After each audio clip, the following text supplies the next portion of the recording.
So guys recently PC Jules ने काफी positive quarter to के रिजल्ट्स दिए। स्टॉक ने लगभग पिछले 1.5-2 सालों के अंदर 10 गुना के रिटर्न भी दिए। 2 रुपए से उठ करके 20 रुपए के आसपास ये स्टॉक गया भी। अब गिरावट लगातार चालू है। एक इंपॉर्टेंट लेवल पर हम यहां पर आ चुके हैं, जो कि पुराना रेस्ट्रिक्शन भी है, पुराना बेस भी है। और आपको पता है कि पुराने रिस्ट्रिक्शन जब आप ऊपर से नीचे आते हो बनते हैं आपके बेसिस, क्योंकि यहां से अगर और टूटा तो गिरावट और बड़ी बन सकती है। क्योंकि अगर पुराने रिस्ट्रिक्शन बेस नहीं बन पाते हैं, या पर पुराने बेसिस फिर से बेस नहीं बन पाते हैं, तो गिरावट और बड़ी आती है। अगर आप पहली बार चैनल पर आए हो, आपके पल्ले कुछ नहीं पड़ा होगा कि भैया क्या रिस्ट्रिक्शन क्या बेस, चिंता मत करो, सब चीजें आपको यहां पर समझ में आएंगी। I am NISM certified. Subscribe जरूर कर देना। शुरुआत करते हैं कुछ इंपॉर्टेंट पॉइंट से। जैसे कि आप यहां पर देख पा रहे हो कि 2017 में 2017-18 में कंपनी एकदम टॉप पर थी, और फिर कंपनी में बहुत बड़ा डाउनफॉल आया, जो कि अभी भी खत्म नहीं हो पा रहा है। ऑल दो पिछले कुछ क्वार्टर कंपनी ने अच्छे दिए हैं, लेकिन अब हमें चाहिए ग्रोथ। 2017 में कंपनी में ऐसा क्या हुआ कि यह बड़ा फॉल देखने को मिला है। एक बार आप कंपनी के फाइनेंशियल ईयर पर देखो, फाइनेंशियल ईयर 2017 और फाइनेंशियल ईयर 2018, यहां तक कंपनी ने ग्रोथ दिखाया अपने प्रॉफिट्स पर भी और अपने रेवेन्यू पर भी, जिसकी वजह से कंपनी के चार्ट पर भी लगातार एक अच्छा ग्रोथ दिख रहा था। कंपनी बढ़िया काम कर पा रही थी। लेकिन 2018 के फाइनेंशियल ईयर खत्म होते के बाद से ही कंपनी के रेवेन्यू पर बड़ा डिक्लाइन आया। कंपनी का रेवेन्यू 9,610 करोड़ से गिरता गिरता 604 करोड़ तक ड्रॉप हो गया फाइनेंशियल ईयर 2024 में। अब फाइनेंशियल ईयर 25 और फाइनेंशियल ईयर 26, जिसका भी क्वार्टर 2 ही खत्म हुआ है, ये दो फाइनेंशियल ईयर कंपनी में वापस से रिवाइवल लेकर के आ रहे हैं। अब आपको दिख गया कि यस, ये हाई रीजन है कि कंपनी कॉप अप नहीं कर पाई अपने पुराने नंबर से, जिसकी वजह से अभी तक हमको हाई लेवल्स वाली ग्रोथ नजर नहीं आई है। अब कंपनी पिछले 2 फाइनेंशियल ईयर से वापस से रिकवरी पर है, तो चार्ट पैटर्न पर भी आपको वो रिकवरी देखने को मिली है रिसेंटली। 2 रुपए से उठ करके लगभग 2 रुपए से उठ करके स्टॉक लगभग 20 रुपए तक चला जाता है। ठीक है, क्यों? क्योंकि 2 फाइनेंशियल ईयर कंपनी के अच्छे गए। अब 2 फाइनेंशियल ईयर कंपनी के अच्छे गए, तो इसके अंदर आप एक बार कंपनी के क्वार्टरली रिजल्ट्स भी देखो, जहां पे कंपनी दिसंबर 2023 में 40 करोड़ के रेवेन्यू पर गिरी। उसके बाद कंपनी ने ये 6-7 क्वार्टर पिछले कुछ जो है वापस से इंप्रूवमेंट दिखाया है, और यही सारा इंप्रूवमेंट इसके चार्ट पर भी दिखा है। ठीक है, अब जब इतना इंप्रूवमेंट कंपनी ने दिखा दिया, तो वापस से 20 रुपए से नीचे आने का रीजन क्या है? रीजन ये है कि कंपनी क्या कर रही है, कंपनी मेजर चेंजेस लेकर के आ रही है। फॉर एग्जांपल, अलॉटमेंट और conversion of warrants. Conversion of warrant PC jewellers के लिए कितना इंपॉर्टेंट है, इसके लिए मैं एक स्पेसिफिक वीडियो आपके साथ ऑलरेडी अपलोड कर चुका हूं। अगर आपने वो बिल्कुल नहीं देखा है, बहुत ध्यान से देखना, क्योंकि एक पेनी स्टॉक 10 रुपए के ऊपर है, यस, इसको पेनी स्टॉक नहीं कह सकते। जो 10 रुपए के शेयर, 10 रुपए के नीचे का शेयर होता है, उसको पेनी स्टॉक कहते हैं, जो सिंगल डिजिट में होता है। ठीक है, लेकिन क्या फिर भी मैं इसको पेनी स्टॉक ही कहता हूं, फिर भी क्या ये पेनी स्टॉक वापस से उठ पाएगा?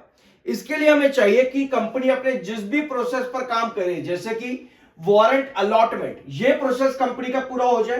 कंपनी ने अपडेट दी थी रिसेंटली कि कंपनी डेट फ्री होने वाली है, कंपनी अपना डेट कम कर रही है। एक बार कंपनी का वो डेट कम हो जाता है, उसके बाद देखना है कि कंपनी किस तरह से आगे काम करेगी। डेट कम कर देना एक पॉजिटिव साइन नहीं है। ऑल्दो कंपनी के ऊपर से एक प्रेशर हट जाता है, नेट कैश फ्लो के ऊपर से कंपनी का प्रेशर हट जाता है, बट एक पॉजिटिव साइन डेट खत्म करने के बाद तब आता है जब कंपनी अपने रेवेन्यू पर ग्रोथ दिखाना शुरू करे। क्योंकि मार्केट में ऐसी बहुत कंपनी है जो अपने आप को डेट फ्री डिक्लेयर कर देती है, बट उसके बाद कंपनीज वो रेवेन्यूज, वो प्रॉफिट्स नहीं देती हैं, तो शेयर पर भी कोई इफेक्ट नहीं आता है। तो ये सब पॉइंट आपको यहां पर देखने जरूरी है कि कंपनी डेट फ्री अपने आप को बता रही कर देंगे, उसके बाद वो रेवेन्यू आना जरूरी है। सब्सक्राइब कर देना अगर अभी तक आप लोगों ने नहीं किया है तो। सितंबर 2025 में आपके प्रमोटर ने सेलिंग करी थी, 37.61% आपके पास प्रमोटर हो गए थे, आपके एफआईज ने बाइंग करी, डीआईज ने थोड़ा सा सेल किया और पब्लिक ने भी खरीदारी करी। हमें चाहिए कि एटलीस्ट अगर यहां पर प्रमोटर बेच भी रहे हैं ना, तो ज्यादातर माल आपकी लार्ज एंटिटीज के अंदर जाए, मतलब कि एफआईज और डीआईज के पास जाए, क्योंकि जितनी पब्लिक की होल्डिंग बढ़ती रहती है ना, उतने ही कम इन्वेस्टर्स जो हैं वहां पर एक्टिव होते हैं, यानी कि इंस्टीट्यूशनल इन्वेस्टर्स। क्योंकि एक रिटेल इन्वेस्टर क्या करता है, आज उसका सेंटीमेंट कुछ और है, कल बदल जाएगा, लेकिन एक लार्ज एंटिटी जो अपना हजारों करोड़ों उठा करके लेकर के आती है मार्केट के अंदर ना, वो कंपनी के फाइनेंशियल्स, बिजनेस, फ्यूचर ग्रोथ, सब चीजों को देखती है।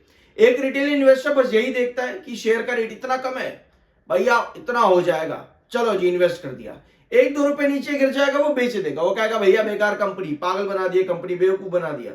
लेकिन एक एफआई, डीआईएस, इंस्टीट्यूशनल इन्वेस्टर इस तरह के बड़े बड़े जो होते हैं, वो कंपनी का ग्रोथ पहचानते तब इन्वेस्ट करते हैं। तो अगर उनको कंपनी का ग्रोथ नहीं दिख पाता है तो वो आपको आते हुए नहीं दिखेंगे, बट धीरे धीरे एंट्री अगर वो करते हैं और कंपनी अपने प्रोस्पेक्ट्स को आगे बढ़ाती है, रेवेन्यू जनरेट कर पाती है, तो आपको यहां पर वो एफआईज और डीआईएस या इंस्टीट्यूशनल इन्वेस्टर्स या फिर म्यूचुअल फंड्स जिन्होंने एंट्री करी है अक्टूबर के महीने में, 6 म्यूचुअल फंड्स ने अक्टूबर में बाइंग करी और एक म्यूचुअल फंड ने अक्टूबर में सेलिंग करी।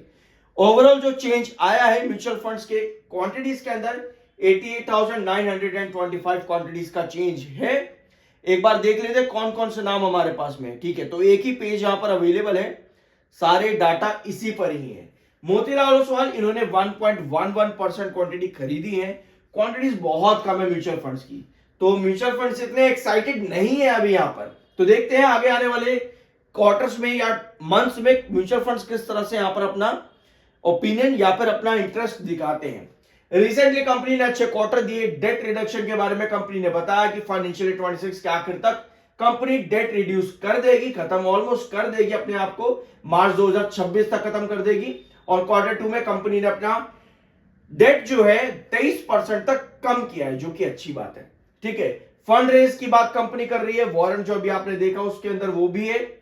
और शोरूम ऑपरेशन, बिल्कुल ये एक बड़ा कंसर्न कंपनी पर बना था, डी रैट की वजह से कंपनी के ऊपर बड़े इश्यूज पड़े थे, तो ये पॉइंट अब क्लियर है, ऑलमोस्ट यहां पर इतनी दिक्कतें नहीं है। एक्सपेंशन के बारे में कंपनी ने बताया, पीतमपुरा शोरूम, दिल्ली शोरूम और नोएडा का भी और बैंगलोर का भी आएगा, एक शोरूम पर कंपनी ने रिसेंटली अपडेट दी थी, वो भी डिस्कस किया मैंने चैनल पर, जरूर चेकआउट कर लेना। टेक्निकल पॉइंट ऑफ व्यू पे आरएसआई बुलिश है, एमएफआई न्यूट्रल है। सो अभी स्टॉक आपका कर क्या रहा है इस समय, जो ऑन चार्ट कंडीशन आपकी पीसी ज्वेलर्स की है वो ये है कि 10.20 ये पुराना रेस्ट्रिक्शन था, 10.20 ये लगभग आपका पुराना बेस भी था। लास्ट सेशन के अंदर 10.60 आपकी क्लोजिंग आई है, इसके आसपास आपकी क्लोजिंग आई लास्ट सेशन के अंदर। तो हमें चाहिए 10.20 जो आपका पुराना रेस्ट्रिक्शन है, जो आपका पुराना बेस है, वापस से यहां स्टेबिलिटी शो करे। स्टेबिलिटी डजंट मीन कि आपको ब्रेकआउट मिल जाएगा, अगर आप चाहते हो वहां से ब्रेकआउट दे दो तो उसके लिए आपको भैया ये वाला लेवल सरपास करना पड़ेगा 12.30। अगर आप चाहते हो बड़े टारगेट मिले तो 10.20 पर बेस लेकर के 12.30 तक की पहले रैली देनी पड़ेगी, वरना स्टॉक आपका और बड़ा फॉल दिखाता है, जो कि आपके पुराने रिस्ट्रिक्शन है अराउंड 8.40 के। तो 10.20 अभी के लिए आपका एक बेस बनता है, 12.30 तक ब्रेकआउट मिलता है तब भी आप यहां पर बड़ी अप ट्रेजेक्टरी के लिए जाओगे, अदरवाइज आप 8.40 का क्रूशियल बेस यहां पर बन रहा है पीसी ज्वेलर्स में। तो ये कुछ कंडीशन इस समय पीसी ज्वेलर्स की। बाय सेल की कोई रिकमेंडेशन नहीं है, वो आपका अपना ओपिनियन और मर्जी होनी चाहिए। मिलते हैं अगले वीडियो में।